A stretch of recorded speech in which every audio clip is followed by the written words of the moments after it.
歡迎大家返到嚟球衣雲快報。話說睇到 NBA HK 出咗個 story，話 Kevin Garnett 會去 NBA House。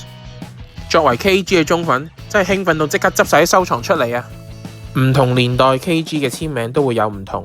08年攞總冠軍嘅時候 ，KG 仲會簽全簽，之後就好少見到啦。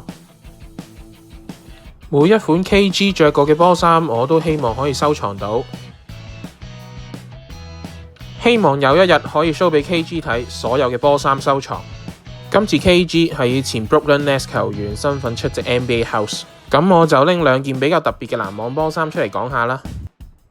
第一件就係2013-14球季嘅聖誕球衣，正面心口隊徽同埋手袖都用上咗反光嘅 3M 物料。呢件亦係 Adidas 年代獨有嘅短袖波衫。另外一件就係2013-14球季嘅綽號球衣，2014年1月喺籃網對熱火嘅比賽中使用過。